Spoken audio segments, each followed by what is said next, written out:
أعوذ بالله من الشيطان الرجيم. بسم الله الرحمن الرحيم. والنجم إذا هوى ما ضل صاحبكم وما غوى وما ينطق عن الهوى إن هو إلا وحي يوحى علمه شديد القوى ذو مرة فاستوى وهو بالأفق الأعلى ثم دنا فتدلى فكان قاب قوسين أو أدنى فأوحى إلى عبده ما أوحى ما كذب الفؤاد ما رأى أفتمارونه على ما يرى ولقد رآه نزلة أخرى عند سدرة المنتهى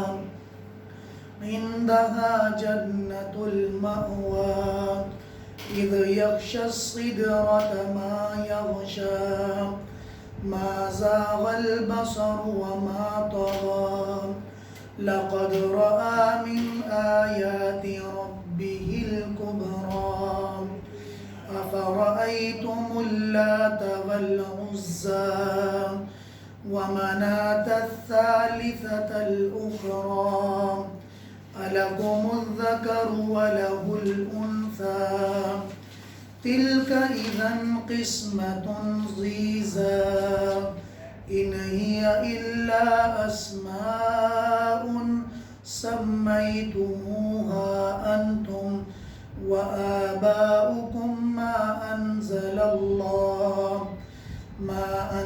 الله بها من سلطان إن يتبعون إلا الظن وما تهوى الأنفس ولقد جاءهم من ربهم الهدى أم للإنسان ما تمنى فلله الآخرة والأولى صدق اللہ العظیم. شروع اللہ کے نام سے جو بڑا مہربان نہایت رحم والا ہے. قسم ہے ستاروں کی جب وہ غروب ہو جائیں. ما ضل صاحبکم وما غوا، تمہارے ساتھی یعنی محمد صلی اللہ علیہ وسلم نہ تو گمراہ ہیں، وما غوا اور نہ ہی بھٹکے ہوئے ہیں. وما ينطق عن الهوى، اور وہ کبھی بھی اپنی خواہشات سے کوئی بات نہیں کرتے. ان هو الا وحی یوحی، وہ جو بھی زبان سے بولتے ہیں وہ خدا کی جانب سے ایک وحی ہوتی ہے جو وحی ان کو بھجوائی جاتی ہے. علمہ شدید القویٰ، اس وحی کو سکھانے والے، علمہ سکھایا مضبوط قوت والے نے اس وحی کو. ذو مرۃ، جو طاقت والے ہیں. فاستویٰ، جو اپنی قد و قامت میں برابر سرابر ہیں. وَهُوَ بِالْأُفُقِ الْأَعْلَىٰ، اور وہ اس وقت افق اعلیٰ میں موجود تھے. ثُمَّ دَنَا فَتَدَلَّىٰ، پھر وہ ان کے قریب آئے. فَتَدَلَّىٰ، اور ان کو اپنے قریب کر لیا. فَكَانَ قَابَ قَوْسَيْنِ أَوْ أَدْنَىٰ، اور دونوں کے درمیان میں 2 کمان یا اس سے بھی کم کا فاصلہ تھا. فَأَوْحَىٰ إِلَىٰ عَبْدِهِ، اور انہوں نے اللہ کے بندے کی طرف وحی بھیجی، وحی کی. ما اوحا، جو وحی بھیجنی تھی. ما کذب الفؤاد ما رآ، کسی دل نے نہیں جھٹلایا. ما رآ، جس نے دیکھا. افتمارونہ، کیا تمہیں شک ہے اس چیز پر جو حضور صلی اللہ علیہ وسلم دیکھتے ہیں. وَلَقَدْ رَآهُ، جبکہ حضور نے تو ان کو ایک دوسری جگہ پر بھی دیکھا ہے. عند سدرۃ المنتہیٰ، سدرہ منتہیٰ کے پاس. عندہا جنت الماوا، اسی سدرہ منتہیٰ کے پاس رہنے والا عمدہ ٹھکانہ ہے. جنت کا معنی باغ، ماوا کا معنی ٹھکانہ. جنت الماوا ایک مقام کا نام ہے کہ اسی کے پاس جنت الماوا بھی ہے. اذ یغشی السدرۃ ما یغشی، کہ جب وہ بیریوں پر ڈھانپ رہے تھے وہ چیز ما یغشی جو ڈھانپ رہے تھے. ما زاغ البصر وما طغی، اس منظر کے وقت میں نہ تو آنکھیں تل ملائیں، وما طغا، نہ آنکھیں سرکش ہوئیں، بلکہ پورا حقیقت حال آنکھوں نے محفوظ کیا۔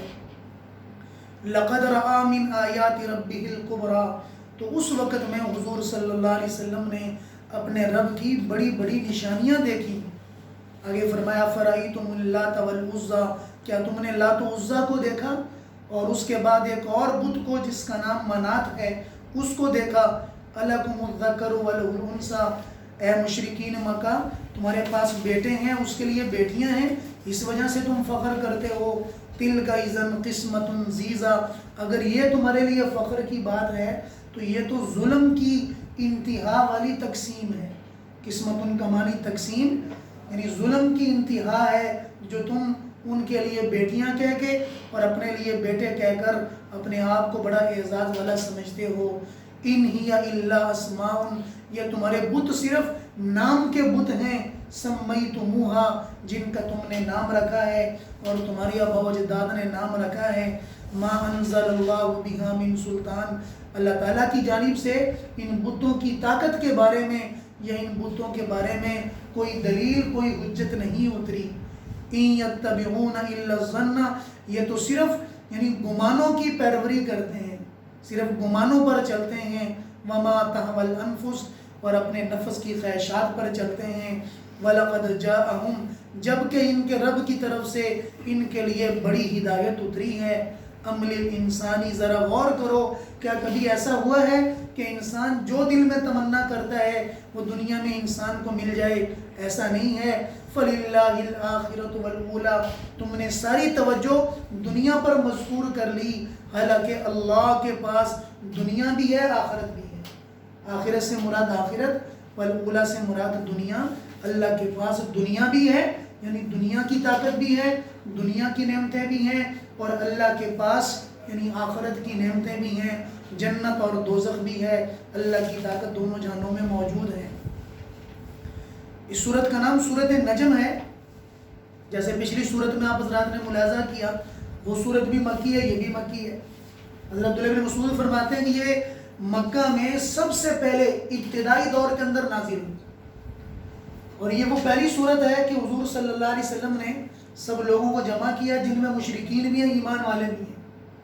حضور نے ساری کی ساری ان کو پڑھ کر سنائی۔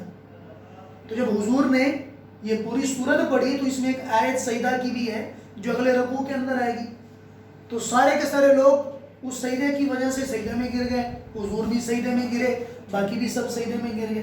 ایک ملعون جس نے جو ہے سجدہ نہیں کیا بلکہ کچھ مٹی اپنے سر پر لگا لی اور کہا کہ سجدے کے لیے یہ کافی ہے۔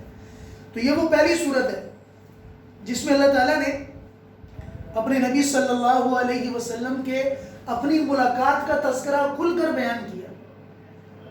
یہاں پر دو چیزیں سمجھنے کی ہیں جو حضرات صحابہ کرام کے درمیان بھی مختلف ہی رہی، اور بعد میں علماء کے اندر بھی ان باتوں میں اختلاف رہا، دونوں کے اندر دلائل بھی ہوئے، دونوں کے اندر آپس میں رجحان بھی ہوا۔ وہ کون سی بات ہے کہ جب حضور صلی اللہ علیہ وسلم معراج کے موقع پر گئے ہیں، کیا حضور نے اللہ کو دیکھا، اللہ تعالیٰ کی زیارت کی یا نہیں کی؟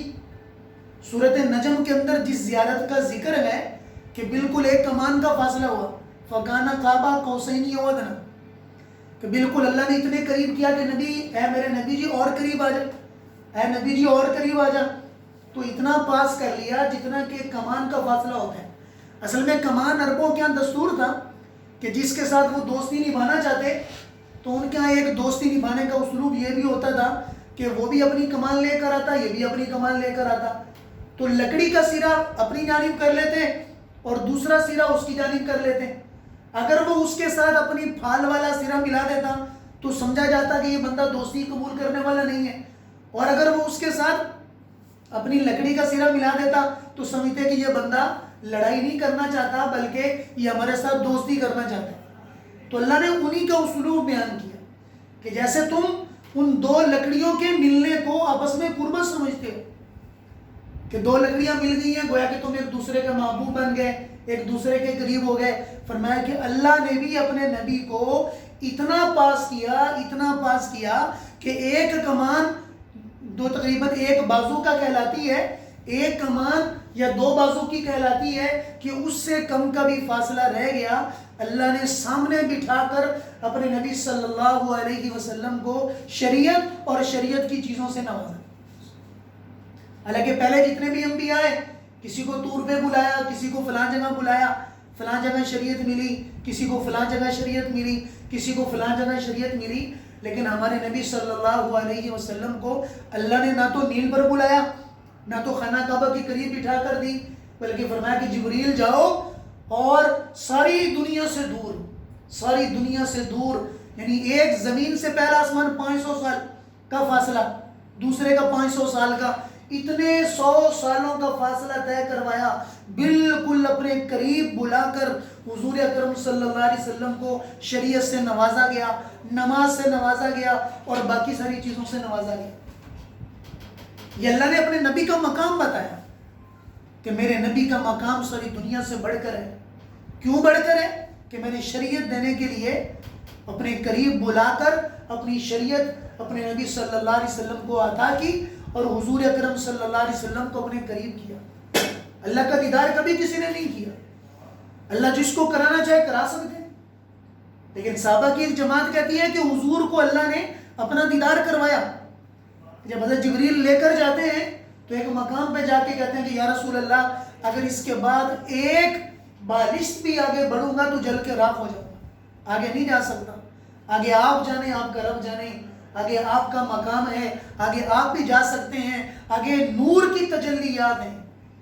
حالانکہ حضرت جبریل خود نوری ہیں، حضرت جبریل خود نوری ہیں، فرمایا کہ آگے وہ نور ہے جس نور کے اندر میں بھی نہیں جا سکتا۔ مطلب کبھی فرشتوں نے بھی اللہ کو نہیں دیکھا، اللہ کی ہیبت، اللہ کے ڈر کی وجہ سے فرمایا کہ حضرت جبریل جن کے 600 پر ہیں، جن کے 600 پر ہیں، ایک پر اتنا بڑا ہے کہ ساری زمین کو لپیٹ کر ان کے ایک پر رکھی جائے تو معمولی سی لگے گی، ان کے 600 پر ہیں۔ فرمایا کہ جب اللہ کی آواز آتی ہے تو ڈر کے مارے ایک چڑیا سے چھوٹے بن جاتے ہیں، کہ جب اللہ کی ہیبت کی آواز آتی ہے تو چڑیا سے کم بن جاتے ہیں کہ پتہ نہیں اب کیا بنے۔ اللہ کے ڈر کے مارے فرشتے کانپتے ہیں، یا رسول اللہ آگے نہیں جا سکتا، آگے گیا تو پر جل کے راکھ ہو جائیں گے، آپ جانیں، آپ کا رب جانے۔ فرمایا کہ اللہ تعالیٰ نے بلایا اپنے قریب، یا محمد آئیے تشریف لائیے، اپنی نور کی تجلیات میں لے جا کے اللہ جانے کیا ملاقات ہوئی حضور کی اور اللہ تعالیٰ کے آپس کے درمیان میں بیٹھ کر۔ محبوب محب کی جب ملاقات ہوتی ہے پھر محبت میں وقت کا پتہ نہیں چلتا، کتنا وقت لگے گا، کتنا لگا ہوگا، یہ تو اللہ ہی بہتر جانتا ہے، کیونکہ دنیا نہیں ہے، آخرت ہے، وہ وقت ہے جس کی دنیا میں کوئی وقت نہیں ہے۔ اللہ نے اپنے قریب بلا کر، میرے عزیز دوستو، وقت کے پیدا کرنے والے بھی اللہ، وقت کے روکنے والے بھی اللہ۔ اس لیے حدیث میں آتا ہے کہ جب حضور کو معراج کرائی گئی، کئی کروڑوں سال کے لیے اللہ نے وقت کو روک دیا۔ حضرت علی رضی اللہ عنہ فرماتے ہیں کہ مجھے حضور نے جس چادر کے اندر اور جس جگہ پر لٹایا، میں وہاں پر لیٹا ہوں، میں نے دیکھا کہ جس طریقے سے وہ پانی کا برتن حرکت کر رہا تھا، جب حضور واپس آئے اسی طریقے پر پانی کی حرکت تھی۔ اللہ نے وقت کو روک دیا، کیونکہ وقت کے بنانے والے وہی ہیں، وقت کے چلانے والے وہی ہیں، وقت کے روکنے والے بھی وہی ہیں۔ لیکن اگر ہم یہ سمجھیں کہ وقت نہیں روکا، اللہ نے وقت کی رفتار اتنی تیز کر دی کہ دنیا کا وقت اس کے سامنے چھوٹا پڑ گیا۔ اور دوسرا یہ کہ حضرت جبریل کا حضور کو لے کر جانا، پہلے مسجد اقصی میں اور پھر راتوں رات سبحان الذی اسری بعبدہ لیلا من المسجد الحرام، راتوں رات لے گیا مسجد اقصی سے۔ فرمایا کہ مسجد اقصی تک، مسجد اقصی سے سیدھا اللہ کے عرش کے قریب تک حضور کو پہنچا دیا گیا۔ لے جانے والی وہ سواری ہے جس کی رفتار فرمایا کہ نظر سے بڑھ کر تیز ہے۔ آپ کی نظر جیسے ہماری نظر آسمان پہ گئی، اس کا وہاں پر پہلا قدم ہوتا ہے۔ اتنی تیز رفتار والی سواری، اس سواری پہ سوار کر کے حضور اکرم صلی اللہ علیہ وسلم کو فرمایا، لکھا ہے کتابوں کے اندر کہ وہ براق بھی فخر کرتا تھا، وہ براق بھی فخر کرتا تھا کہ میرے لیے اعزاز ہے کہ میری پیٹھ پر بیٹھ کر حضور سوار ہو کر اللہ کی ملاقات کے لیے پہنچے۔ اتنے پروٹوکول کے ساتھ فرمایا کہ ہر آسمان سے گزرے، ہر آسمان سے تعارف کرائیے، کون؟ محمد، ہاں جی کس کے کہنے پر آئے؟ اللہ کے کہنے پہ دروازہ کھول دیا گیا، پھولوں کا استقبال، اعزاز و اکرام کیا گیا، لائنیں لگی ہوئی ہیں، پہلے آسمان، دوسرے آسمان، تیسرے آسمان، چوتھے آسمان، پانچویں آسمان۔ میرے عزیز دوستو پھر وہ مقام آیا کہ خدا وحدہ لا شریک نے اپنے نبی کی خود ضیافت کی، اپنے قریب بلا کر اپنی شریعت کو ادا کیا۔ حضور کا مقام معمولی نہیں ہے۔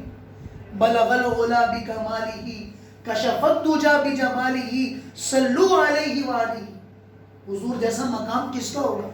ان اللہ و ملائکتہ یصلون علی النبی یا ایھا الذین آمنوا صلوا علیہ وسلموا تسلیما۔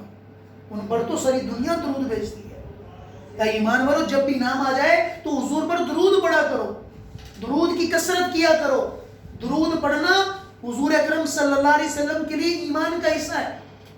فرمایا کہ جو مومن ہوگا وہ حضور کے لیے درود بھیجے گا، روزانہ درود کا نذرانہ پیش کریں، اپنی محبت کا اظہار حضور سے کریں، روزہ رسول پر جا کے بھی کریں، دور بیٹھ کر بھی کریں۔ فرمایا کہ ہر ہفتے بتایا جاتا ہے کہ فلاں ابن فلاں، فلاں ابن فلاں نے آپ کے لیے درود بھیجا، وہ آپ کے لیے درود روزانہ پڑھتا ہے صلی اللہ علیہ وسلم۔ اللہم صلی علی سیدنا و مولانا محمد و بارک وسلم۔ فرمایا کہ جو جتنا زیادہ درود پڑھتا ہے وہ اتنا حضور کے زیادہ قریب کر دیا جاتا ہے۔ حضور کی شفاعت اس کے لیے حق، یعنی حضور کی شفاعت اس کے لیے واجب ہو جائے گی۔ من صلی علیہ، جس نے مجھ پر درود پڑھا، وجبت علیہ شفاعتی، میری شفاعت اس پر واجب ہو۔ اس لیے وہی درود کا اہتمام کیا جائے۔ تو میں بات کر رہے تھے ہم کہ حضور صلی اللہ علیہ وسلم کا اللہ کے پاس جانا، اللہ کی ملاقات کرنا، یہ مسئلہ حضرات صحابہ کرام کے درمیان میں بہت تگڑے طریقے سے یعنی مختلف رہا۔ میں نے پہلا جو نقطہ نظر بیان کیا صحابہ کی ان جماعت کا تھا جو اس بات کی قائل تھی کہ اللہ کو دیکھا ہے، اللہ کی زیارت ہوئی، لیکن دوسری صحابہ کی جماعت جو حضور اکرم صلی اللہ علیہ وسلم کی حدیث مبارکہ ہے، فرمایا کہ اللہ کو کوئی نہیں دیکھ سکتا، وہ آنکھیں نہیں ہیں جو اللہ کو دیکھیں۔ حضرت عائشہ فرماتی ہے کہ میں سب سے پہلی سائلہ ہوں، میں نے حضور سے پوچھا یا رسول اللہ آپ نے اللہ کو دیکھا ہے؟ اللہ سورۃ نجم میں فرما رہے ہیں فَكَانَ قَابَ قَوْسَيْنِ أَوْ أَدْنَىٰ۔ فرمایا کہ میں نے جبریل کو دیکھا، میں نے جبریل کو 2 بار دیکھا۔ سب سے پہلے جب وحی کا نزول شروع ہوتا ہے، حضرت جبریل روزانہ آتے ہیں غار کے اندر، تو پھر درمیان کے اندر کچھ عرصہ رک جاتا ہے۔ حضور کو جبریل سے اتنی محبت ہے کہ محبت کی وجہ سے روزانہ تلاش کرتے ہیں، کبھی پہاڑوں میں جاتے ہیں، کبھی کہاں جاتے ہیں، کبھی کہاں جاتے ہیں، آوازیں دیتے ہیں جبریل۔ اور فرمایا کہ حضرت جبریل کے فراق میں حضور کی کبھی یہ حالت ہوتی کہ میں دیوار سے نیچے کود جاؤں، پہاڑوں سے نیچے کود جاؤں اور اپنی جان دے دوں۔ ایسا کیا ہوا کہ جبریل مجھے نظر نہیں آتے؟ ایسا کیا ہوا کہ جبریل مجھے نظر نہیں آتے؟ پھر دور سے حضرت جبریل آواز دیتے یا محمد، تو آواز سن کر تھوڑا سا تسلی ہو جاتی، لیکن نظر نہیں آتے۔ آوازیں لگاتے جبریل کہاں ہو؟ حضور اکرم صلی اللہ علیہ وسلم سے سوال کیا گیا، حضور نے کہا میں کل بتا دوں گا، انشاءاللہ نہیں کہا، انشاءاللہ نہیں کہا کہ میں کل بتاؤں گا انشاءاللہ۔ اللہ نے حضور پر وحی کو روک دیا۔ پھر کچھ عرصے کے بعد وحی جب نازل ہوئی، حضور اکرم صلی اللہ علیہ وسلم نے حضرت جبریل کو دیکھا کہ کھلے آسمان میں 600 جن کے پر ہیں اور اتنی بڑی شخصیت اور اتنا بڑا وجود ہے، دیکھ کر غشی کھا کر گر گئے۔ پھر حضرت جبریل کسی انسان کی صورت میں حضور کے پاس آئے، اٹھا کر سینے سے لگایا اور حضور اکرم صلی اللہ علیہ وسلم کو تسلی دی۔ تو حضرت جبریل کو 2 بار ان کی اصلی حالت میں دیکھا۔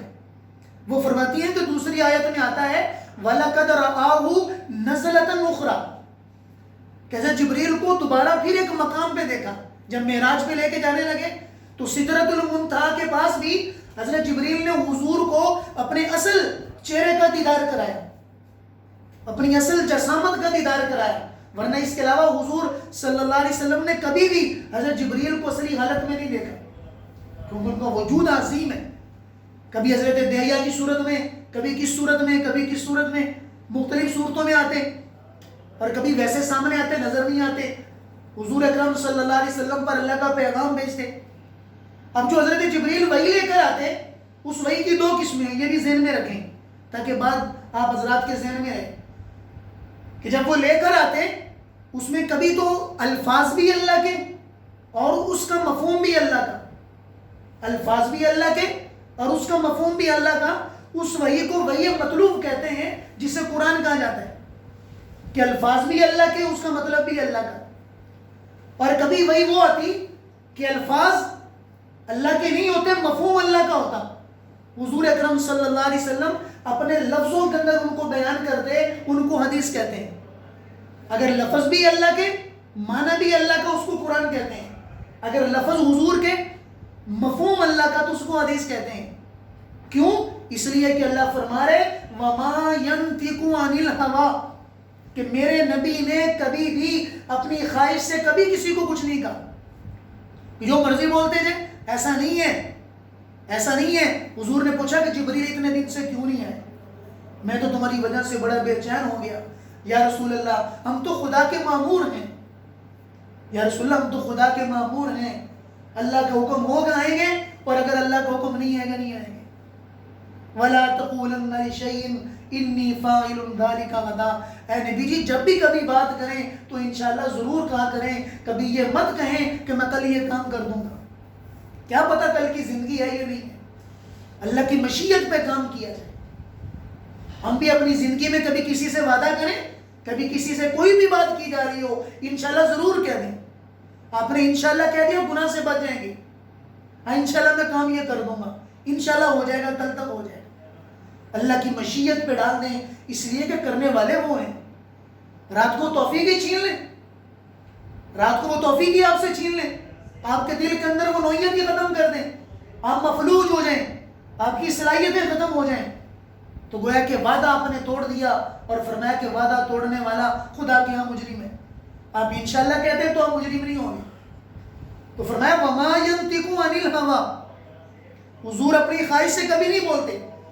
حضرت عائشہ فرماتی ہیں کہ حضور صلی اللہ علیہ وسلم نے دونوں جگہوں پہ حضرت جبریل کو دیکھا ہے، اللہ کو نہیں دیکھا، اس لیے کہ حضور فرمایا کرتے تھے اللہ کا دیدار آنکھیں نہیں کر سکتی، اللہ کا دیدار اس عالم کے اندر ہوگا۔ پہلی جماعت اس سے دلیل یہ پکڑتی ہے چونکہ حضور دنیا تو چھوڑ کے چلے گئے، حضور دنیا چھوڑ کے چلے گئے، اس عالم میں چلے گئے، اس لیے دیدار ممکن ہے۔ حضرت عائشہ فرماتی ہے وجود تو دنیا کا ہے، دنیا سے رخصت تو نہیں ہوئے، دنیا سے رخصت تو نہیں ہوئے، جب وجود یہاں کا ہے، آنکھیں یہاں کی ہیں، مٹی یہاں کی ہے، تو پھر گویا کہ حضور کا وہ فرمان کہ کوئی آنکھ اللہ کو نہیں دیکھ سکتی، ہاں باقی اللہ قادر ہے، جس کو دکھانا چاہے دکھا دے، اور جس کو چاہے نہ دکھانا چاہے نہ دکھائے، اس لیے اس معاملے کو اللہ کے حوالے کر دیا جائے۔ لیکن ان قرآن کی آیات کا مفہوم وہی ہے جو میں نے آپ سے بتا دیا کہ دونوں مفہوم ان لفظوں سے ظاہر ہوتے ہیں۔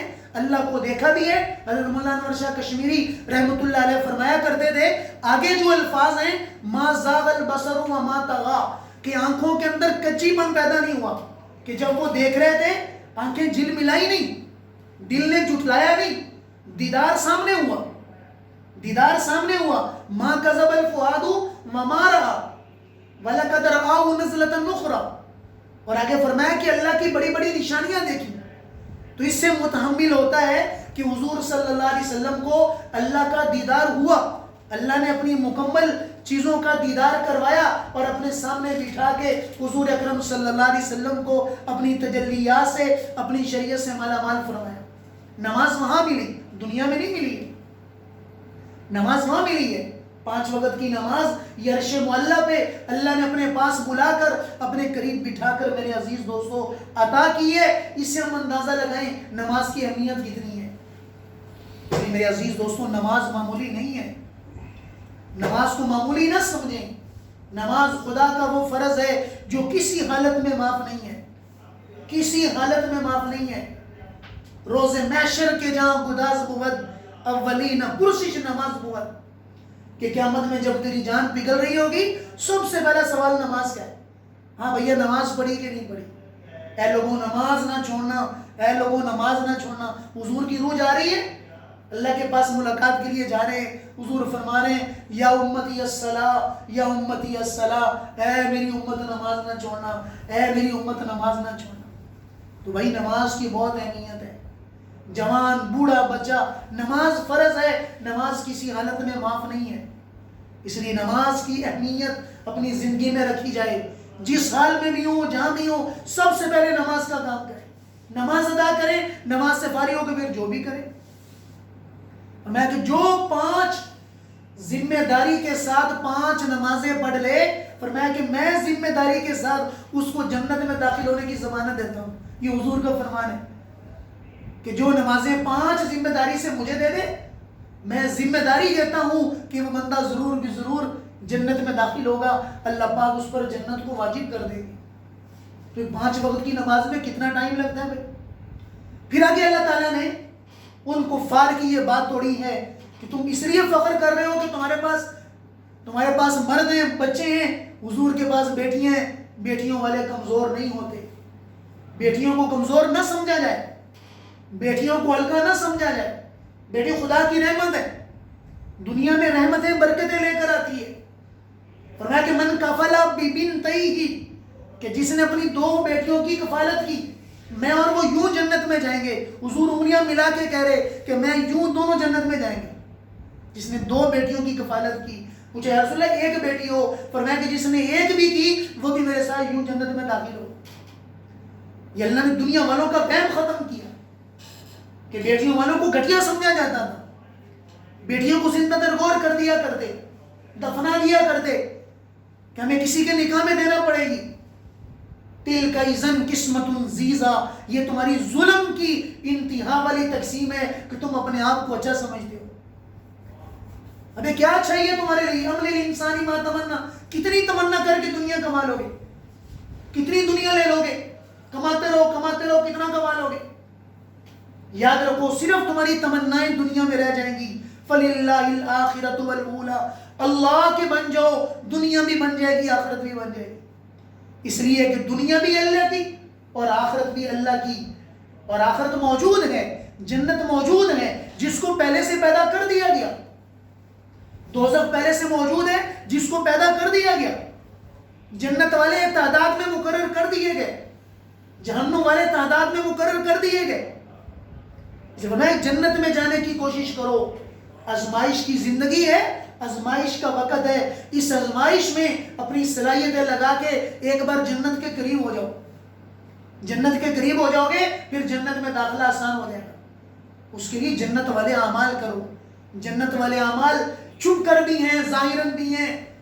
نماز بھی جنت والی، روزہ بھی جنت والا، حج بھی جنت والا، اخلاق بھی جنت والے، ماں باپ کی ادب و احترام بھی جنت والی، اور نیک تجارت جنت والی. ایک دوسرے کے ساتھ اس نے سلوک کرنا جنت والا. اپنے بچوں کی دینی تربیت جنت والا عمل. اپنے محتاطوں کے ساتھ اس نے سلوک جنت والا عمل. میرے عزیز دوستو، جنت اگر بنانے لگے معمولی چیز سے بن جائے گی، اور اگر جہنم بھی بنائیں تو معمولی چیزوں سے جہنم بن جائے گی. اس لیے جنت والے اعمال کی طرف رغبت کی زندگی گزاریں. انشاءاللہ الکریم اللہ پاک آسان کر دیں گے، اور جنت والے اعمال کی اللہ پاک توفیق دیتے رہیں گے. توفیق اللہ سے مانگتے رہیں اور جنت والے اعمال میں لگے ہیں. اللہ تعالیٰ ہم سب کو عمل کرنے کی توفیق عطا فرمائے.